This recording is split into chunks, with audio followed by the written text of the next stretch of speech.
હું night duty કરતી એક ડૉક્ટર હતી.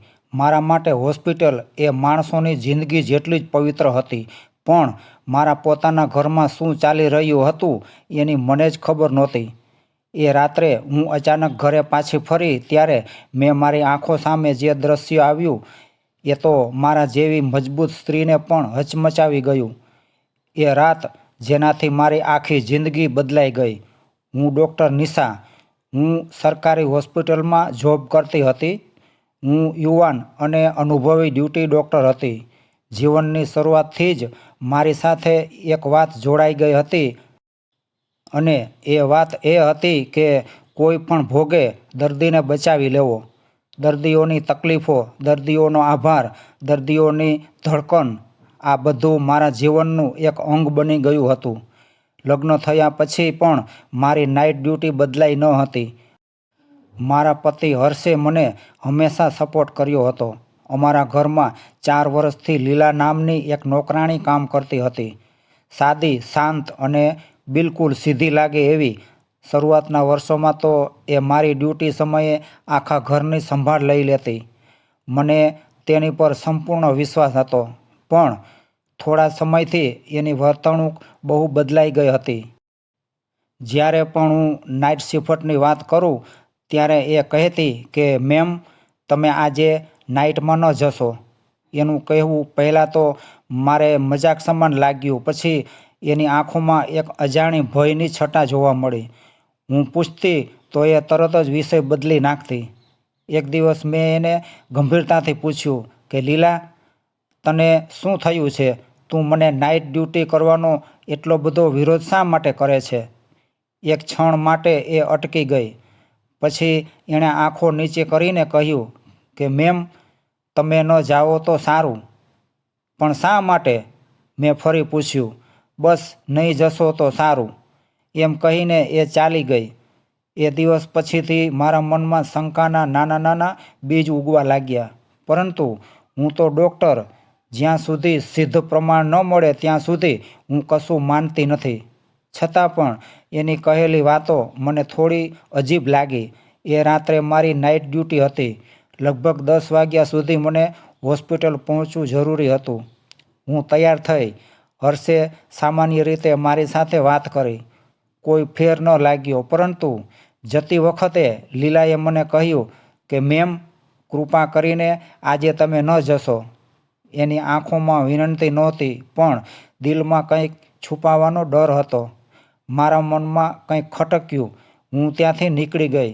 પરંતુ હોસ્પિટલના ગેટ સુધી જઈને હું અટકી ગઈ.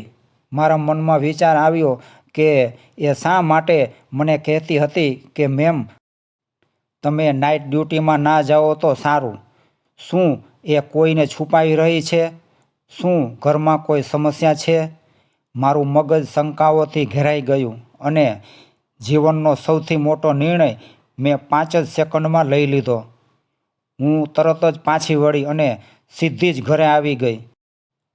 મારા પગ ધીમેથી ચાલતા હતા, પરંતુ મારા દિલની ધડકન એટલી બધી જોરથી વાગી રહી હતી કે ખુદ મને જ સંભળાતી હતી. મેં દરવાજો ખોલવા માટે ચાવી કાઢી. અંદર લાઇટ બંધ હતી, પરંતુ હોલ તરફથી ધીમા અને દબાયેલા અવાજો આવી રહ્યા હતા. હું એક ડૉક્ટર હતી. દરેક અવાજ મને સ્પષ્ટપણે સમજાય. એ અવાજ ચોરીનો અથવા ડરનો હતો જ નહીં. એ કંઈક બીજા જ પ્રકારનો અવાજ હતો. હું કાળજીપૂર્વક અંદર ગઈ. બારીનો પડદો અડધો ખુલેલો હતો. તેથી અંધારામાં પણ થોડુંક દેખાતું હતું. જેવી મેં હોલ તરફ નજર કરી તો મારી નજર ત્યાંને ત્યાં થંભી ગઈ. મારો શ્વાસ રોકાઈ ગયો. મારી આંખો ફાટી ગઈ અને મારી દુનિયા એક પળમાં તૂટી પડી. મારા પતિ હર્ષ સોફા પર અને એની સામે લીલા, બંને વચ્ચે એવું દૃશ્ય કે જે કોઈ દર્દીના વોર્ડમાં પણ ન જોયું હોય. મારી દુનિયા મારી સામે ભાંગીને ભૂકો થઈ ગઈ.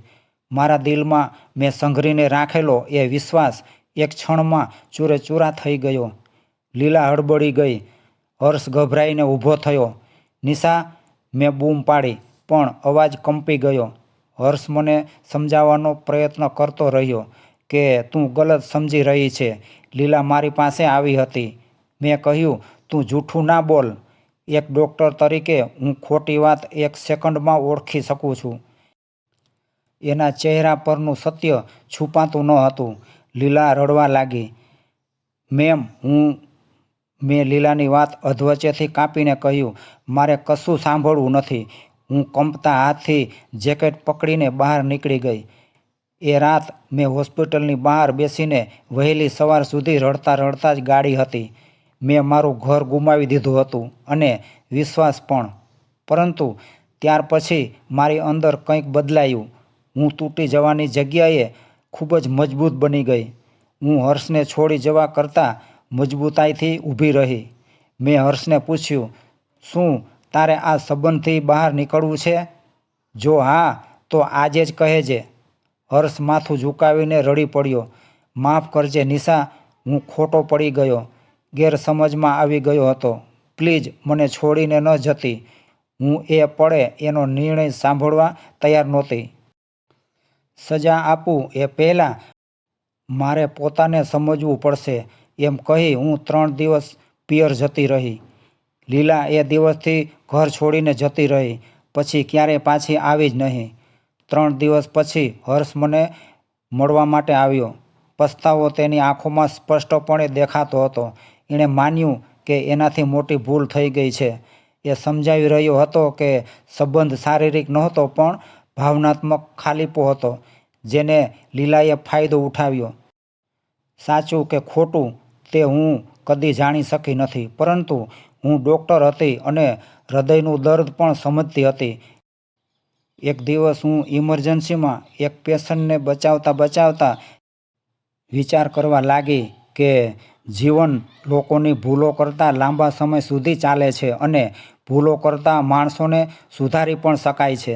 હું ઘરે પરત ગઈ. હર્ષ સામે ઊભી રહીને મેં કહ્યું કે ચાલ હવે આપણે નવો વિશ્વાસ બાંધીએ. પણ યાદ રાખ કે વિશ્વાસ કાચ જેવો હોય છે.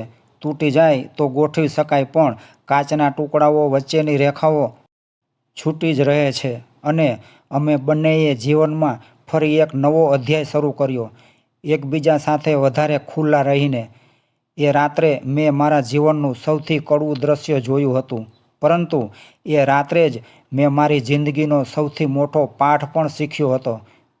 મિત્રો, વિશ્વાસ ભાંગે તો દિલ તૂટી જાય, પણ સમજ અને પ્રેમથી એ ફરી બંધાઈ શકે છે. શરત એટલી જ કે બંનેએ સાથે ચાલવાનું પસંદ કરવું પડે. જય દ્વારકાધીશ.